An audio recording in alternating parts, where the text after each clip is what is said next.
인사합시다. 할렐루야. 따라합시다. 하나님, 말씀 통해 영의 눈이 열리게 해주세요. 옆 사람 축복해 주세요. 하나님의 말씀으로 새로운 가치관 가지시길 바랍니다. 아멘. 목적이라는 것은 참 중요한 요인이 됩니다. 예전에 이제 법원 결정을 한번 본 적이 있었는데 어떤 목적성으로 기부를 했어요. 근데 이런 목적으로 써주세요라고 기부를 했는데 다른 목적으로 쓴 거예요. 쓴 것도 다른 나쁜 의도로 쓴 건 아니에요. 그런데 이게 법에 저촉이 되더라고요. 그래서 장학금에 써주시오. 그랬으면 그는 장학금으로 쓰여지는 거거든요. 다른 데 쓰이면은 횡령이 되더라고요. 부산에 폭우가 많이 내렸어요. 정말 심하더라고요. 여러분 사진 봤어요? 자동차들이 물에 동동동 떠 있어요. 계속 떠 있진 않아요. 떠 있을 동안 사진 찍은 거고 잠시 후 이제 가라앉겠죠. 비가 차서 물이 이게 넘쳐나니까 이 자동차가 완전히 무용지물입니다. 왜냐하면 자동차는 도로 위를 달리는 목적으로 만들어졌기 때문에 그래요. 물에 들어가면은 속수무책이 됩니다. 자동차가 망가지게 돼요. 반대로 배는 물에 떠 있도록 만들어졌어요. 그게 이제 배의 존재 목적입니다.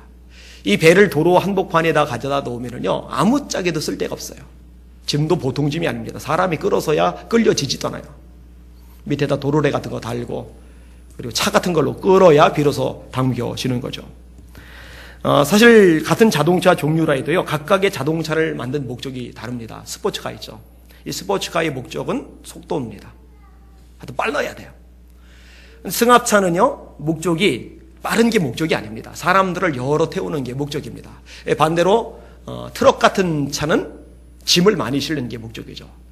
만약에 경주에 출전을 하면서 승합차나 트럭을 가지고서 출전을 했다고 생각해보세요. 다 스포츠카들이 있는데 그 옆에 사이에 트럭도 있고 승합차도 있고 요이 땅 절대로 못 따라가죠. 왜냐하면 짐 실는 게 목적이고 사람 태우는 게 목적이지 속도가 목적이 아닌 차이기 때문에 제대로 속도가 나지를 않는 거죠. 여러분 포크레인은요, 땅을 팔 때 쓰는 겁니다. 근데 이 포크레인을요, 자동차처럼 쓴다고 생각을 해보세요. 이 포크레인을 타고서 출근을 하는 거예요.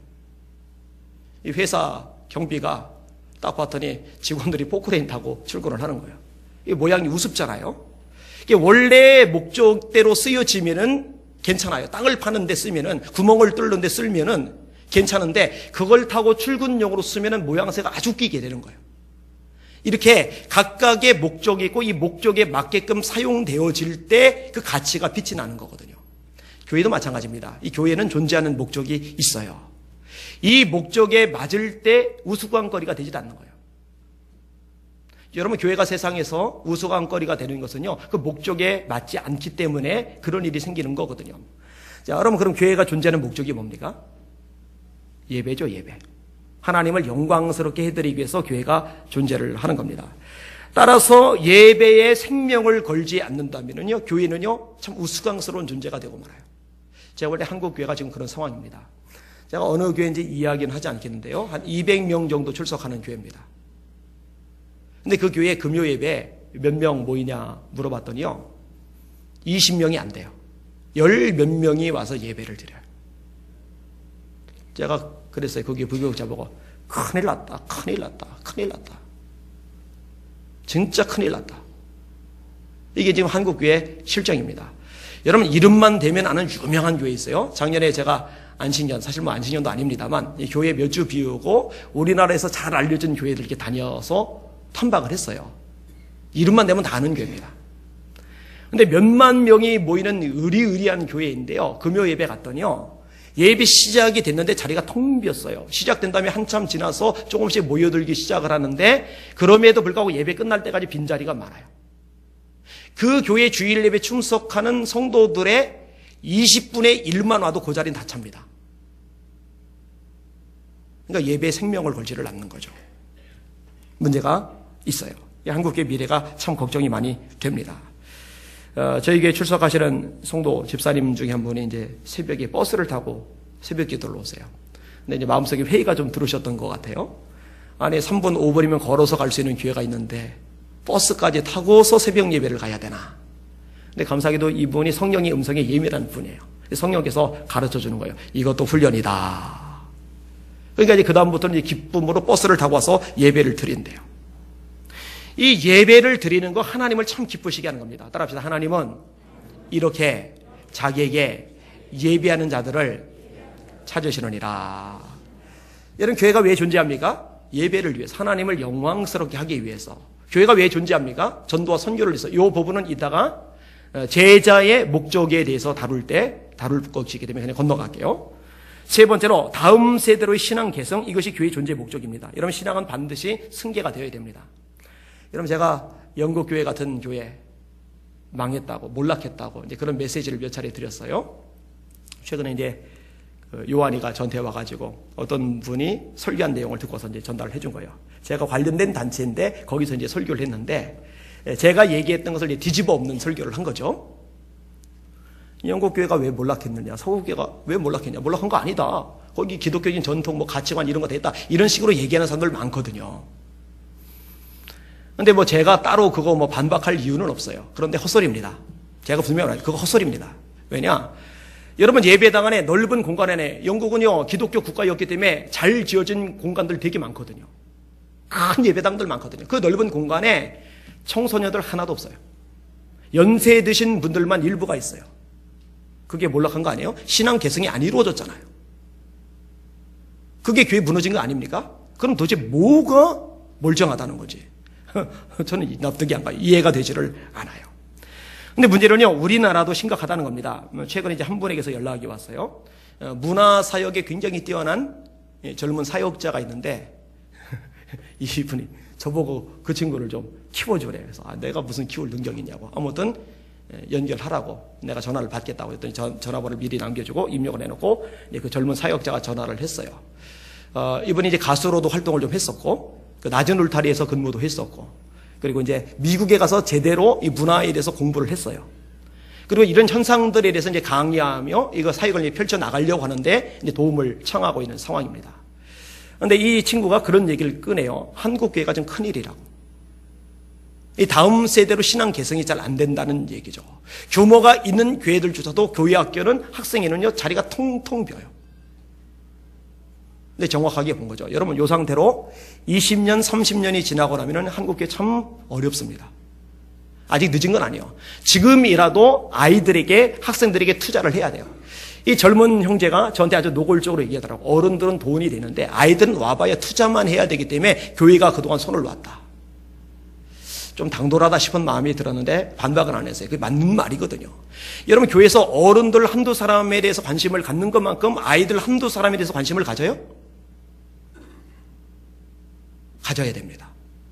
여러분, 하나님 앞에는요 부자나 가난한 자나 많이 배운 자나 못 배운 자나 어른이나 어린아이 하나나 다 똑같이 가치는 한 영혼인 줄 믿으시길 바랍니다.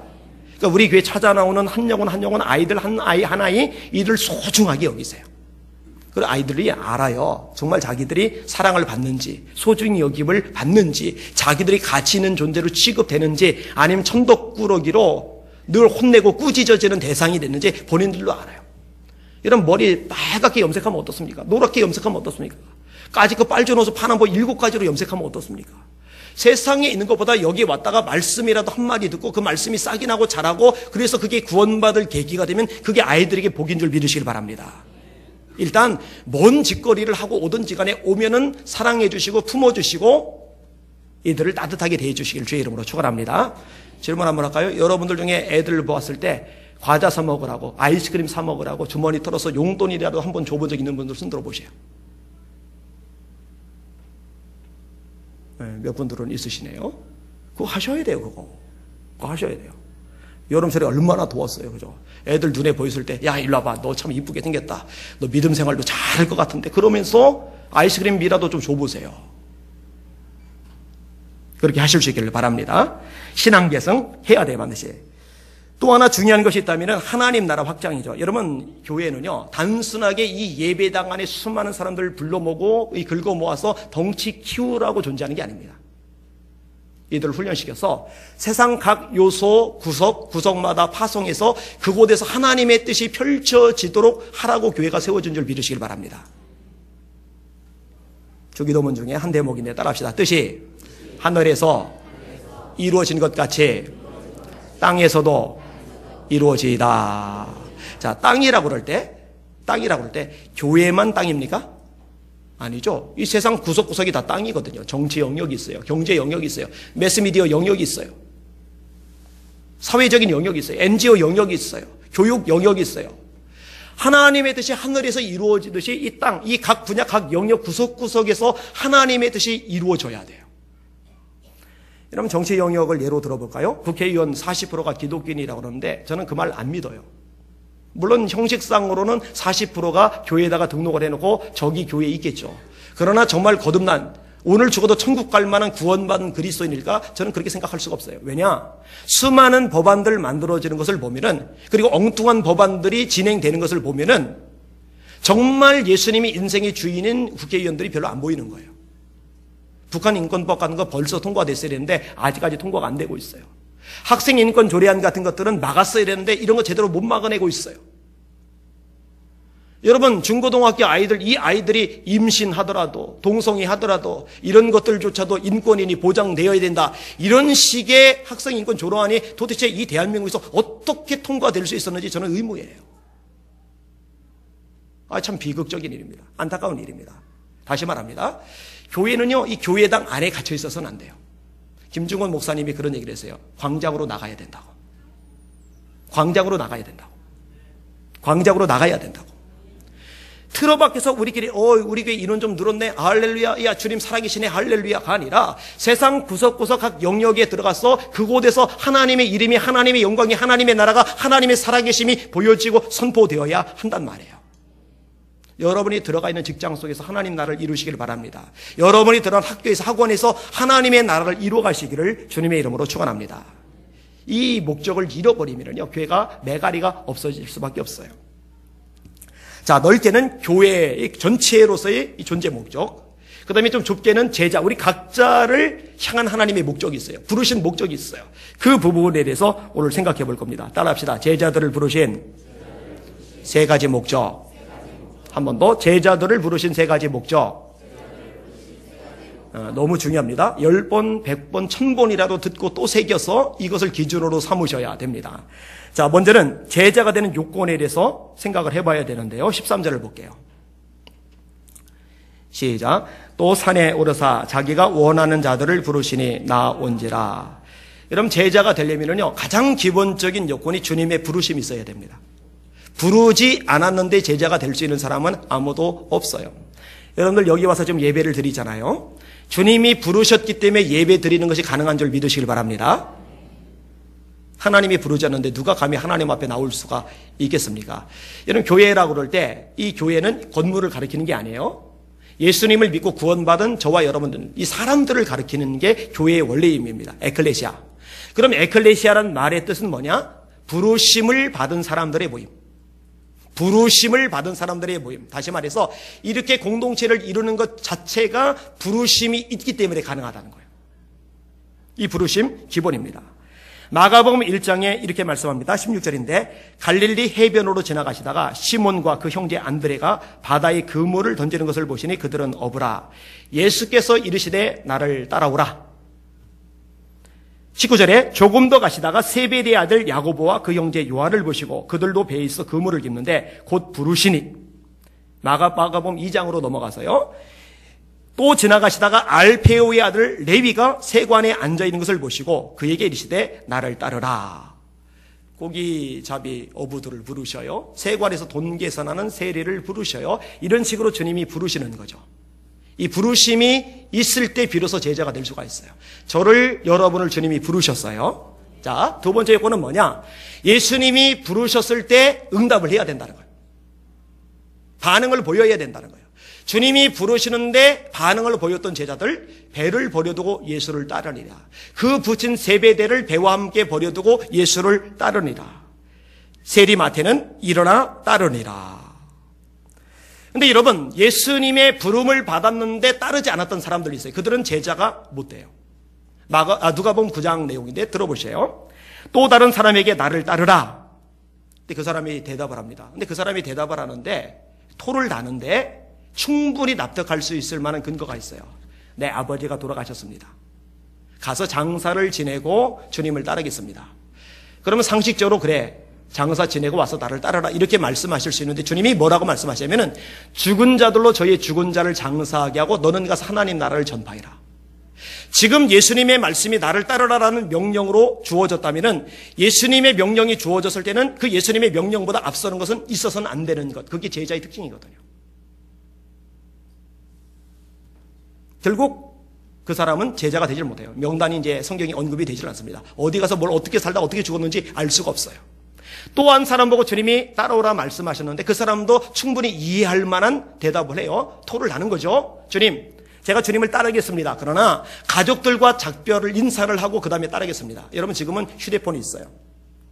주님을 따라가다가 잠깐 이 무리 속에 빠져나와서 지금 내가 예수님 따라다니고 있거든. 나중에 연락할게요. 하고 아버지한테 엄마한테 가족한테 연락을 해줄 수가 있어요. 근데 그 당시는 이런 휴대폰 없어요. 그렇죠. 예수님을 따라갔을 때 뭐 이메일 보내고 이런 거 불가능해요. 몇 날, 며칠, 몇 달 혹은 몇 년이 될지도 몰라. 한 번 따라가면 언제 소식 전해질지 몰라요. 그러면은 이 상황에서 가족들이 얼마나 걱정하겠어요. 완전히 행방불명된 거잖아요. 그러니까 이 사람 말 맞는 거예요. 토를 달아도 되는 거예요. 그런데 예수님이 그걸 용납을 안 하세요. 이렇게 말씀하십니다. 쟁기를 잡고 뒤를 돌아보는 자는 하나님의 나라에 합당치 아니하니라. 여러분 그래서 교회 안에 제자가 없는 거예요. 왜냐하면 토를 너무 많이 달기 때문에. 이유가 너무 많기 때문에. 제가 전 성도들은 수요예배 다 나오십시오. 금예배 다 나오십시오. 세례 받은 사람들에게 수요예배, 금예배, 주일 오전예배, 오예배 이 공예배는 신앙의 기초, 기본 중의 기본입니다. 라고 수없이 강조를 하는데 사실 장사 지내는 것보다 가족에게 작별하는 것보다 너무 쉬운 일인데 문제는 이게 반응 보이는 게 쉽지 않다는 거죠. 그리고 이런 얘기를 반복해서 듣게 되면은 어떤 생각이 들면 부담이 되는 거예요. 나중에 짜증도 나는 거예요. 그래서 슬그머니 이런 부담 주지 않는 교회, 편안한 교회로 갈까? 그래서 대형교회로 가는 거예요. 대형교회는 주일 오전 예배만 드리고 빠져나서 주중에 뭘 어떻게 살다 와도 교회에서 전혀 몰라요. 목사님이 전혀 몰라요. 얼마나 편합니까? 얼마나. 근데 병이죠, 병. 건강하지 않은 거죠. 문제가 될 수밖에 없는 거죠. 사랑하는 여러분들, 거듭나셔서 성도 되시길 바랍니다. 거듭나셨다면 잘하셔서 주님의 제자 되시기를 주님의 이름으로 축원합니다. 주님의 제자가 되려면 첫째 부르심이 있어야 된다. 둘째 반응을 보여야 돼요. 응답을 해야 돼요. 대가를 지불하셔야 돼요. 여기에 다 속하시는 여러분이 되셔야 할 겁니다. 예수님의 말씀 마태복음 28장의 최후의 말씀이 뭐예요? 그러므로 너희는 가서 모든 족속으로 교인을 삼아. 그렇게 안 돼 있죠? 모든 족속으로 성도를 만들어. 그렇게 안 돼 있죠? 따라합시다. 모든 족속으로 제자를 삼아. 여러분이 먼저 제자가 되시길 바랍니다. 그리고 여러분들이 구원한 영혼들을 제자로 세워가실 수 있기를 주의 이름으로 축원합니다. 여러분이 제자가 되지 못하는데 어떻게 다른 사람을 제자로 세울 수 있겠습니까? 자, 그 다음번 단계로 나갑니다. 제자로 부르신 목적이 세 가지가 나와요. 자, 말씀 볼게요. 14절과 15절입니다. 시작. 이에 12를 세우셨으니 이는 자기와 함께 있게 하시고 또 보내사 전도도 하며 귀신을 내쫓는 권능도 가지게 하려 하심이라. 이에 12를 세우셨으니 이는 목적은 그 이유는 이것을 뒤집어서 세 번째 것부터 다룰 겁니다. 세 번째가 뭐냐면은 귀신을 내어쫓는 권세를 주시려고. 여러분 귀신이 어떤 존재죠? 악한 존재죠. 이 귀신에 대해서 쫓아낼 때 뭐라고 부르죠? 더러운 귀신아. 이런 깨끗한 귀신이 있어요? 깨끗한 귀신이 있어요? 없어요. 요즘 애니메이션 포함해서 이 영화 같은 이런 미디어 매체 참 문제가 많은데 이 귀신의 존재에 대해서 굉장히 미화를 시켜놨어요. 여러분 이건 단순한 문화현상이 아니고 악한 영의 역사하고 작용입니다. 원령공주라고 혹시 애니메이션 본 적 있어요? 젊은 사람들 중에? 그거를 원래 제대로 부르면 도깨비 공주입니다. 도깨비 공주.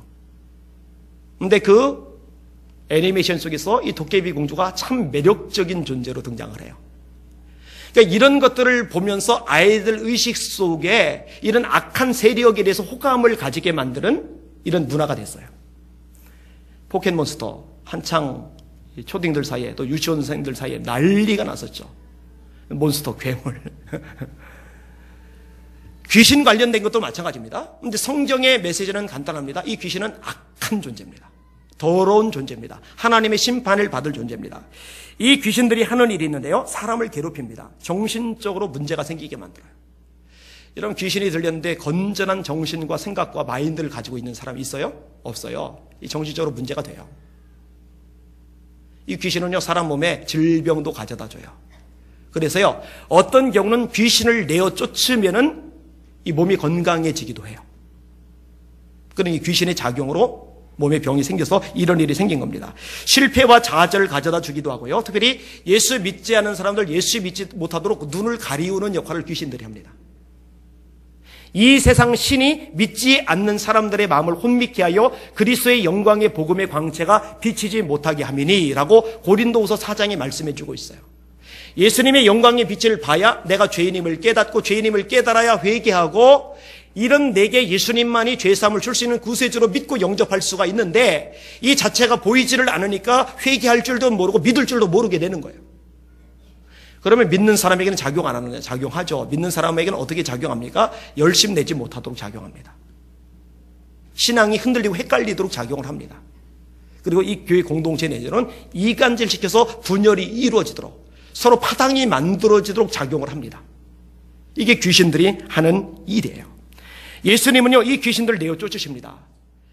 마가복음 1장에 보면 가버나움 회당에 들어가시는데 귀신 들린 사람이 나와요. 주님이 쫓아내세요. 예수님의 소문이 사방에 퍼집니다. 그런데 놀라운 것은요, 예수님이 당신이 귀신을 쫓아내는 것만으로 만족하지 않으시고 제자들을 보내시면서 명령 내리세요. 니들 돌아다니면서 귀신을 쫓아내라. 마가복음 16장에 보면은 이렇게 주님이 말씀하십니다. 믿는 자들에게는 이런 표적이 따르리니 곧 저희가 내 이름으로 귀신을 쫓아내며. 여러분들 예수님이 하나님의 아들이심을 믿으시면 아멘. 그분이 우리의 모든 죄를 짊어지고 십자가에 죽으셨음을 믿으시면 아멘. 죽으셨으면 3일 만에 부활하셨음을 믿으시면 아멘. 그분이 만왕의 왕이요 만주의 주이심을 믿으시면 아멘. 아멘. 믿어요? 그래, 근데 말씀하는 거예요. 믿는 자들에게는 이런 표적이 따르리니 첫 번째 항목이 이거예요. 너희가 네 이름으로 귀신을 쫓아내며.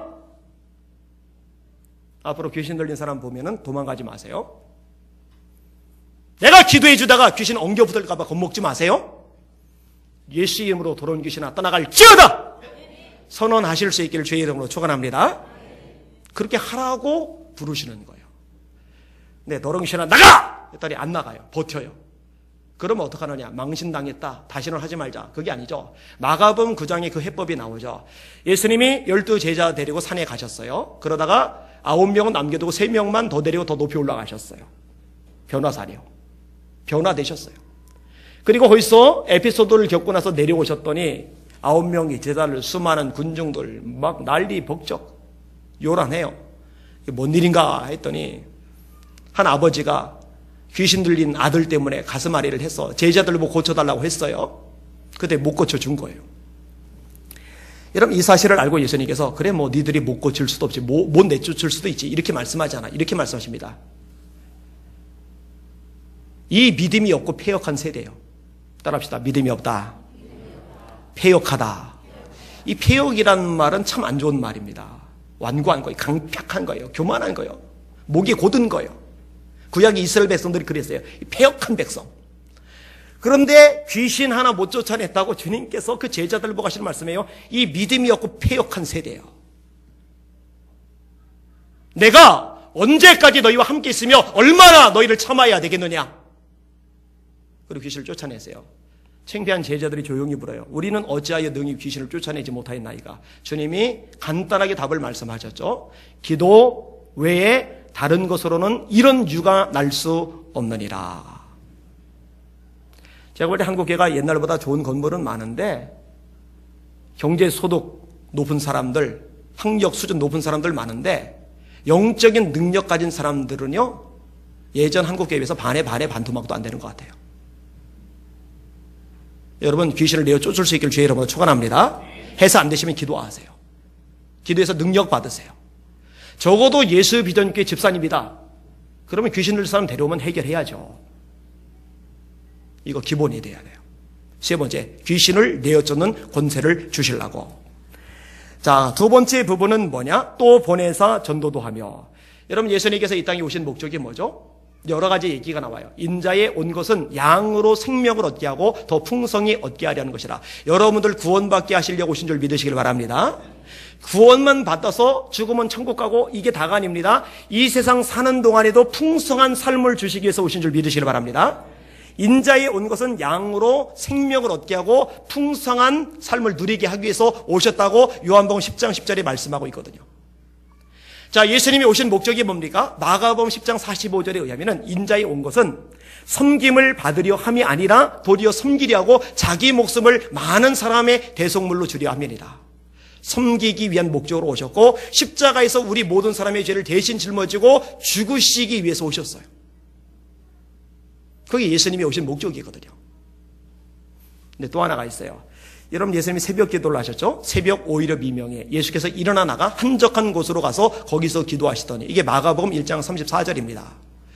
이렇게 기도하러 가신 예수님 그리고 제자들 있는데 사람들이 일찍부터 찾아왔어요. 웅성웅성 모였어요. 제자들이 보니까 예수님이 없네. 예수님 찾아다니다 보니까 한적한 곳에서 혼자 기도를 하고 계셔요. 예수님, 사람들이 벌써 모여들었습니다. 사람들이 예수님을 찾습니다. 근데 예수님이 이렇게 말씀하세요. 우리가 또 다른 가까운 마을들로 가자. 다른 마을도 가자는 거예요. 내가 거기서도 전도하여야 하리니 이 일을 위하여 내가 왔노라.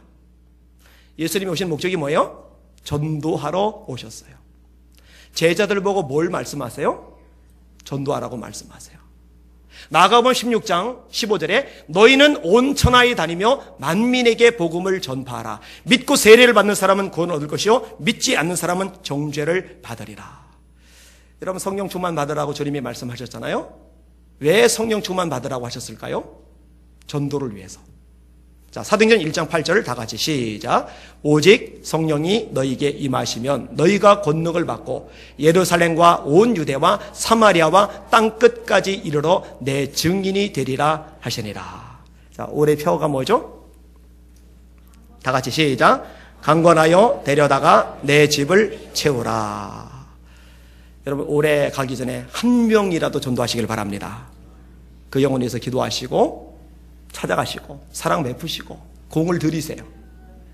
올 추수감사절 하나님 앞에 뭔가 드려야죠. 추수를 해야 될 거 아니겠습니까? 한 영혼을 추수하실 수 있기를 주의 이름으로 축원합니다. 여러분, 초대교회는요 그 지상 명령에 순종했던 교회입니다. 베드로와 요한이 협박을 받았어요. 죽이겠다는 거예요. 그냥 두지 않겠다니까. 그러니까 이제 전도하지 마. 얼마나 큰 위기입니까? 이것을 교회에 와서 보고를 했어요. 그랬더니 성도들이 모여서 기도를 하는데 그 기도의 내용이 대단합니다. 주여, 이제도 저희의 위협함을 하감하옵시고 저들이 협박합니다. 전도하지 말라고. 이거 하나님 내려봐 주세요. 그 기도입니다. 그 다음 내용이죠. 담대히 복음을 전하게 하옵시며 손을 내밀어 병을 낫게 하옵시고 표적과 기사가 거룩한 종 예수의 이름으로 이루어지게 하옵소서. 빌기를 다음에 모인 곳이 진동하더니 무리가 다 성령이 충만하여 담대히 하나님의 말씀을 전하니라. 너 전도하면 죽어? 그냥 두지 않을 거야? 감옥에 가둘 거야? 전도하지 마! 그런데 담대히 하나님의 말씀을 전해요. 이게 사도행전 4장입니다. 근데 사람들이 위협만 했느냐? 위협만 하잖아요. 사도행전 7장에 스테반 나오죠? 스테반을 죽여버렸어요. 전도한다고 죽여버렸어요. 핍박이 얼마나 거센지 사도들 외에 다 도망을 가버렸어요. 도망갔으니 살 집 없죠. 직장 마련 못하고 도망갔죠. 먹고 사는 것 자체가, 생계 자체가 불투명합니다. 이때 흩어진 이들이 뭘 했느냐? 전도를 해요. 그게 사도행전 8장의 내용인데, 그날에 예루살렘에 있는 교회에 큰 박해가 나서 사도 외에는 다 유대와 사마리아 모든 땅으로 흩어지니라. 그 흩어진 사람들이 두루다니며 복음의 말씀을 전할세. 이게 사도행전 8장이고 11장에 그때 스테반의 일로 일어난 환란으로 말미암아 흩어진 자들이 베니게와 구브로와 안디옥까지 이르러 참 멀리도 갔어요. 멀리도. 저 순천까지, 저 목포까지, 저 부산까지 막 흩어진 거예요. 서울서 살 수가 없으니까. 구브로와 안디옥까지 이르러 유대인에게만 말씀을 전하는데 그 중에 구브로와 구레네 몇 사람이 안디옥에 이르러 헬라인에게도 말하여 주 예수를 전파하니 주의 손이 함께 하심에 허다한 무리가 믿고 죽게 더하더라. 할렐루야. 주의 손이 함께 하심에 허다한 무리가 믿고 죽게 더하더라. 핍박을 받았는데 살 길이 없는데 먹고 살 길이 막막한데 생명의 위협을 느끼는데 그럼에도 불구하고 도망자들이 복음을 전했더니 주의 손이 함께 하셔서 수많은 사람들이 예수 믿고 구원받아요. 그러니까 얼마 안 되는 소수의 사람들, 가난한 사람들, 사회적인 약자들, 이들이 로마라는 대제국을 뒤집어 엎어버리잖아요. 여러분, 로마 제국 뒤엎을 정도면 한국 땅땡이 뒤엎는 거는 아무것도 아니죠. 껌이지, 껌. 여러분, 껌 씹기 힘들어요? 힘든 껌. 이빨 통증이야. 이러면서 껌 씹어요? 그냥 자연스럽게 씹잖아요. 여러분, 복음의 증인 되시기를 주의 이름으로 축원합니다. 박문희 목사님 얘기를 지난주에 했어요. 탈북자세요. 김익두 목사님의 손자 며느리가 됐어요. 어제도 연락이 오셔서 잠깐 이야기를 좀 나눴는데, 이분이 교화소에서 고문당하는데 참 여자로서 정말 살기 힘들겠다, 차라리 죽는 게 낫다고 생각했겠다 싶은 고문들 당하잖아요. 그런데 놀라운 것은 그 와중에도 전도가 이루어진답니다. 그 와중에도 전도 안 돼요. 가만 보면은요, 어린 이유가 너무 많은 것 같아요. 여러분, 예수 전하시기를 바랍니다. 인도에 가서 일하던 선교사님 중에 와일더 박사라는 분이 있습니다. 이분 참 심실한 하나님의 종이에요. 그런데 이분이 있는 곳에 미군 해병 부대가 도착을 했어요. 그래서 인도에 있는 선교사님들하고 이 해병 부대 장교들하고 같이 이제 식사를 나누는데, 예수 믿지 않은 무신론자 장교 한 사람이 와일더 박사 보고 물어보는 거예요. 저는 이해가 잘 안 갑니다. 왜 인도까지 와서 선교를 합니까? 미국에도 예수 안 믿는 사람 많은데 거기서 전도하면 되지 않습니까? 이 인도 사람에게까지 이렇게 올 이유가 뭡니까? 그랬더니 와일더 박사님이 지혜롭게 대답하더라고요. 장교님, 혹시 장교님의 상사이신 사령관께서 지금 당장 군인들을 배에 태우고 로마로 가라고 명령을 내리신다면 어떻게 하겠습니까? 사령관께서 명령하시면 당장 그렇게 해야죠. 그렇게 하죠. 군인들은. 오늘 서울에 있다가도 부산 가면 부산 가는 거, 부산에 있다가도 일본 가면 일본 가는 거예요. 군인들은 상관의 명령에 따라서 움직여요. 와일더 박사가 대답을 합니다. 제 인생의 사령관이신 예수께서 저에게 인도에 가라고 말씀하셨습니다. 그래서 저는 이곳에 와 있습니다. 군인이니까 뭔 말인지 알아들죠. 여러분 인생의 주인이 예수님 맞으십니까? 주인 되신 예수님께서 여러분 보고 가장 중요한 명령을 하나 내리셨어요. 너희는 전도해라. 이보다 중요한 명령은 없어요. 그래서 지상 명령이라고 그래요. 그럼 질문. 군인들조차도 사령관이 상관이 명령하면 듣는데, 군인 사령관 따위는 비교되지 않을 만큼 높으신 만왕의 왕 만주의 주 되신 하나님께서 종된 우리들 보고 전도하라 말씀하시는데, 이게 가장 중요한 인생의 명령이라고 말씀하시는데, 여러분 전도하십니까? 순종하실 수 있기를 주의 이름으로 축원합니다. 그게 제자로 부르신 목적입니다. 순종하셔야 합니다. 자, 첫 번째죠. 순서상으로는 세 번째인데 제일 중요한 첫 번째 거, 그건 뭐냐면은 이는 자기와 함께 있게 하시고. 여러분, 성경을 읽다가 제가 참 감동을 받은 게 뭐냐면요, 하나님이, 그 대단하시고 위대하시고 놀라우신 초월자 하나님이 저와 함께 있고 싶어 하세요. 여러분과 함께 있고 싶어 하세요. 이게 참 기가 막힌 얘기입니다. 창세기 28장에 이렇게 말씀합니다. 내가 너와 함께 있어 네가 어디로 가든지 너를 지키며 너를 이끌어 이 땅으로 돌아오게 할지라. 여호수아 1장 9절에 이렇게 말씀합니다. 네가 어디로 가든지 네 하나님 여호와가 너와 함께 하시느니라. 이사야 41장 10절에 유명한 말씀이죠. 두려워 말라, 내가 너와 함께 함이니라. 놀라지 말라, 나는 네 하나님이 됨이니라. 내가 너를 굳세게 하리라. 참으로 너를 도와주리라. 참으로 나의 의로운 오른손으로 너를 붙들리라. 앞부분은 내가 너와 함께 있겠다라고 명확한 말씀인데, 뒷부분에 보면은 나의 의로운 오른손으로 너를 붙들리라. 근데 이 말씀도 함께 있겠다는 말씀입니다. 하나님이 제 손을 붙들어 이렇게 딱 함께 붙들어 주시려면 함께 계셔야죠. 떨어진 상태로는 붙들어 줄 수가 없잖아요. 여러분, 예수님에 대한 예언의 말씀이, 수태고지의 말씀이 마태복음 1장에 나옵니다. 아들을 낳으리니 이름을 예수하라. 이는 그가 자기 백성을 저희 죄에서 구원할 자이심이라. 이 모든 일에 된 것은 주께서 선지자로 가리켜 하신 말씀을 이루리 하심이니, 보라, 처녀가 잉태하여 아들을 낳을 것이요 그 이름을 임마누엘이라 하리라 하셨으니, 이를 번역한 즉 하나님이 우리와 함께 계시다 함이라. 마태복음 28장 마지막 부분이죠. 따라합시다. 볼지어다 내가 세상 끝날까지 너희와 항상 함께 있으리라. 하나님 아버지의 마음이에요. 여러분, 우리가 대단한 분들을 만나려고 그럴 때 그 비서진 통과하기가 얼마나 어렵습니까? 거기서 다 커트를 나가잖아요. 근데 그 엄청난 분이 나를 만나준다. 먼저 만나자고 한다. 그거 대단한 거 아니겠어요? 게다가 나를 한번 만나주는 차원이 아니라 나랑 같이 있는 것을 너무 좋아하는 거예요. 너무 같이 있고 싶어 하는 거예요. 그건 감동이 되지 않겠습니까?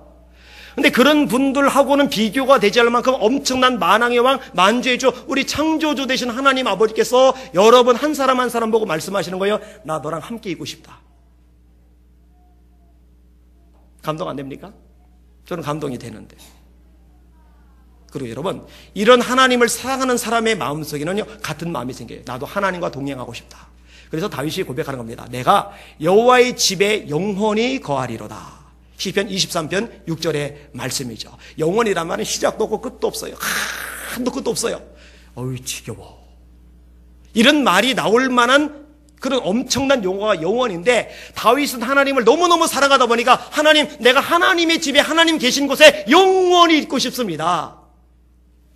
신약에 누가복음 2장에 안나라는 여자가 나옵니다. 결혼을 했어요. 7년간 남편하고 알콩달콩 살았는데 남편이 죽었어요. 몇 살에 시집을 갔는지는 모르지만 일찍 과부가 된 거죠. 그런데 되게 오래 살았어요. 몇 세까지 살았는지 84세까지. 요즘은 84세도 뭐 그렇게 오래 산 건 아닙니다. 장수 시대니까. 근데 2000년 전 이 당시는요, 엄청나게 길게 산 거예요. 안나 84세 먹은 할머니가 안나 말고 또 있을까? 아마 찾아보기 힘들 거예요. 근데 이 꼬부랑 할머니가 하나님을 너무너무 사랑해요. 그 증거가 어떻게 나타나는지 아세요? 성전을 떠나지 아니하고 주야로 금식하고 기도하며 하나님을 섬기더니, 그러다가 어린 예수님 만나고 예수님 만난 사실을 전달해요. 그때 예수님, 어린 예수님을 만나서 알아본 두 사람, 둘 다 노인이었어요. 하나는 시몬이라는 노인, 한 사람은 이 84 된 과부 안나라는 여인. 요사는 회막을 떠나지 않았었죠. 여러분, 영적으로 지혜로운 사람은요, 정말 중요한 게 뭔지를 알아요. 정말 하나님을 기쁘게 하는 게 뭔지를 알아요. 여러분, 하나님이 원하시는 것은 여러분들이 가지고 있는 어떤 것이 아니라 여러분이에요. 하나님이 정말로 원하시는 것은 여러분이 드리는 다른 어떤 것도 아니라 여러분 자신이라고요. 주님과 함께 있는 것을 소중히 여기시길 바랍니다. 그러면 예배에 생명을 걸게 돼 있어요. 주님과 함께 있는 것을 소중히 여기시길 바랍니다. 그럼 기도하는 시간, 말씀 묵상하는 시간을 소중히 여기게 돼 있어요. 왜냐하면 그 주님과 함께하는 시간이거든요. 그리고 일상 속에서도 주님을 기억하며 살게 되어 있어요. 존 비비어라는 분의 글을 인용해 드릴게요. 존, 네 기도는 틀렸다라는 글입니다. 잘 들어보세요. 구원받고 첫 7년 동안 나는 하나님의 약속과 공급을 강조하는 대형교회에 다녔고, 후에는 거기서 사역도 했다. 온 세상에 복음을 전하려는 열정이 아주 뜨거운 교회였으나 거기서 전해진 복음은 하나님을 아는 영광보다는 천국의 혜택을 강조했다. 국제적으로 아주 유명한 교회였으므로 세계 각지에서 사람들이 찾아왔다. 영혼 구원에 대한 지도자의 열정은 전염성이 있었다. 많은 교인들이 세계 복음화 사역에 열심을 내고 나도 물론 그중 하나였다. 그 교회에 다니던 처음 몇 해 동안 나는 아침 일찍 일어나 1시간 반씩 기도하고 출근했다. 대단하죠? 직장 다닐 때인데 1시간 반 교회 가서 기도를 하고서 그 다음에 출근을 한 거예요. 얼마나 열심히 대단합니까? 나는 죽어가는 영혼들, 잃어버린 영혼들을 구원하고 병자들 고치는 일에 나를 써달라고 하나님께 구했다. 땅끝까지라도 가서 포로들을 자유케 하겠다고 울부짖었다. 이렇게 열심히 기도하던 어느 날 내 마음속에 주님의 음성이 들렸다. 존, 네 기도는 틀렸다. 아니, 직장 출근하기 전에 1시간 반이나 기도하는데 그것도 다른 기도 아니라 전도하게 해달라고, 세계 선교하게 해달라고, 예수 이름을 병자 고치게 해달라고, 그 성경에서 말씀하고 있는 대목이기도 한데, 근데 뭔 그 기도가 틀렸다고 말씀하는 거예요. 말이 안 되는 말씀을 하신 것 같아요. 이런 생각이 들었다. 이건 하나님의 음성일 수 없다. 원수의 짓이다. 하나님의 음성인데 내가 받아들이고 싶지 않으니까 하나님이 나한테 이런 말씀 하실 리 없다. 이렇게 합리화를 하는 거죠. 근데 이분은 정직한 분입니다. 하지만 나는 그것이 주님의 음성임을 알았다. 당황했다. 주님, 어떻게 제게 이렇게 말씀하실 수 있습니까? 저는 사람들의 구원과 치유와 해방을 위해 기도하고 있습니다. 이것이야말로 주님이 원하는 일입니다. 그러나 하나님은 내 말 이상을 보셨다. 그분은 내가 그분의 참 성품을 얼마나 모르고 있는지 보셨다. 그리고 그것이 없는 한 설령 내가 사람들을 굴레에서 이끌어낸다 할지라도 그 사역이 결국 나와 내게 배우는 많은 이들을 더 심한 우상의 굴레에 빠뜨릴 것임을 그분은 아셨다. 이거 대단한 얘기입니다. 엄청난 열정을 가지고 가르쳤는데 나도 그렇고 내게 배우는 사람도 그렇고 그들 모두를 우상의 굴레에 빠지게 하는 것일 뿐이라는 거예요. 제가 최근에 전하던 설교의 핵심 주제입니다. 여러분 인생의 주인은 뭡니까? 돈인 사람 많다니까요. 교회를 다녀요. 열심히 내요. 기도도 많이 해요. 그런데 인생의 목적은 돈이에요. 인생의 주인이 하나님이 아니에요. 돈이에요. 인생의 목적이, 인생의 하나님이 자식인 사람들 많아요. 자식이 모든 거예요. 하나님의 자리 자식이 가 있어요. 어떤 사람은 자신의 성공, 자신의 야망이에요. 여러분, 하나님이 하나님의 자리에 계시게 하십시오. 여러분이 열심을 해도, 예배생활 잘해도, 그리고 기도 많이 해도, 전도까지 열심히 해도 사실은 그 중심에 뭐가 있느냐, 이게 점검이 되셔야 돼요. 저도 그래서 하나님께 늘 묻는 거, 하나님, 제가 무엇을 위해서입니까? 왜입니까? 이 질문을 계속하는 이유가 있어요. 근데 이 비비오라는 분이 그분의 글 속에서 이 부분을 참 잘 드러냈더라고요. 그분은 내게 말씀하셨다. 존, 기독교의 목표는 사역이 아니다. 너는 귀신을 쫓아내고 병자를 고치고 사람들을 구원으로 이끌고도 결국 지옥에 갈 수 있다. 그리고 덧붙이셨다. 유다는 자기 일을 버리고 나를 쫓았다. 그는 병자를 치유했고 죽은 자를 살렸고 귀신을 쫓아냈다. 그러나 그는 지옥에 있다. 이 말씀이 내 마음을 놓아주지 않았다. 사도들이 권능을 받고 나가 병든 자를 고치고 죽은 자를 살리고 귀신을 내쫓았을 때 유다도 그 중에 있었음을 우리는 잊지 말아야 한다. 나는 얼른 여쭈었다. 그러면 기독교의 목표는 무엇입니까? 그분은 즉각 답하셨다. 나를 친밀하게 아는 것이다. 이런 바울 사도가 빌립보서 3장에 말씀하죠. 그리스도 예수를 아는 지식이 가장 고상함을 인함이라. 바울 사도가 성도들을 위해서 중보기도하는 대목이 나와요. 하나님을 알게 하시고. 이건 목사로서 저에게도 굉장히 중요한 기회입니다. 하나님, 우리 예수 비전교회 성도들이 하나님을 알게 하여 주시옵소서. 하나님을 알아가게 하여 주시옵소서. 예레미야 9장 말씀입니다. 용사는 그 용맹을 자랑하지 말아라. 부자는 그 부함을 자랑하지 말아라. 지혜로운 자는 그 지혜를 자랑하지 말아라. 돈 많은 사람 돈 자랑하는 거 당연한 거죠. 지혜로운 사람이 자기 머리 좋은 거 자랑하는 거 당연한 거죠. 용감한 사람이 용기 자랑하는 거 당연한 거죠. 근데 하나님이 자랑하지 말라는 거예요. 자랑하는 자는 이것으로 자랑할지니 곧 명철하여 나 요한은 땅에 인애와 공평과 정직을 행하는 자인 줄 깨닫는 것이라. 하나님이 누군지를 알아가는 거, 하나님이 누군지를 깨달아가는 거, 하나님과 점점 친밀히 가는 거, 하나님과 점점 가까워가는 거, 이것을 자랑하라는 거예요.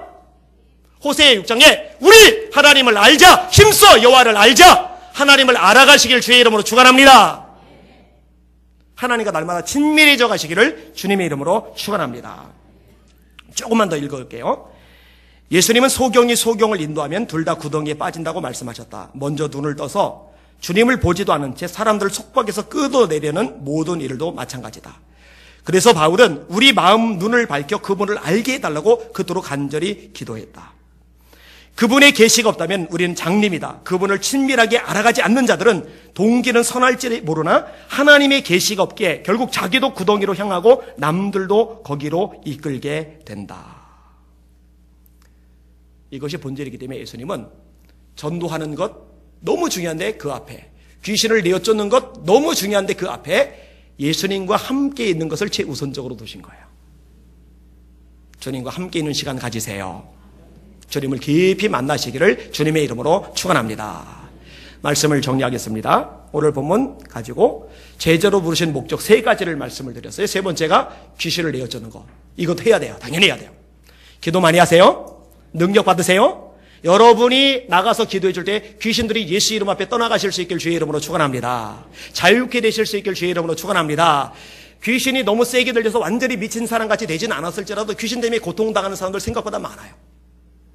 그런 사람들 내가 귀신 쫓아줄게 그러면 기분 되게 나빠하니까 그런 얘기 하지 마시고 그냥 잡고 예수 이름으로 축복하며 기도해 주세요. 그럴 때 여러분의 능력이 흘러가서 귀신이 떠나가고 자유케 되고 평안을 찾을 줄 믿으시길 바랍니다. 요 일을 하셔야 돼요. 자, 두 번째로 여러분 전도하시길 바랍니다. 예수 전하시길 바랍니다.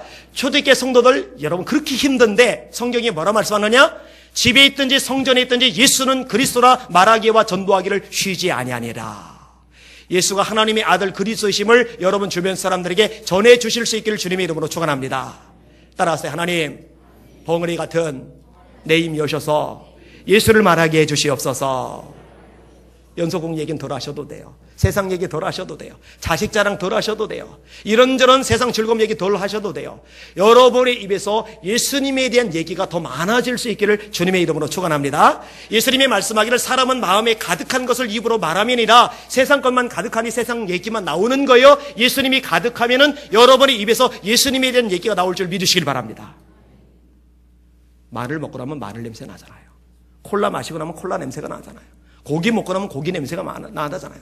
여러분 속에 하나님의 은혜를 잔뜩 먹으시면은 하나님이 원하시는 것이 여러분 입에서 나올 줄 믿습니다. 세 번째이지만 가장 본질적인 거, 여러분 주님과 함께 있는 시간을 인생의 최우선순위로 두실 수 있기를 예수님의 이름으로 축원합니다. 축원합니다.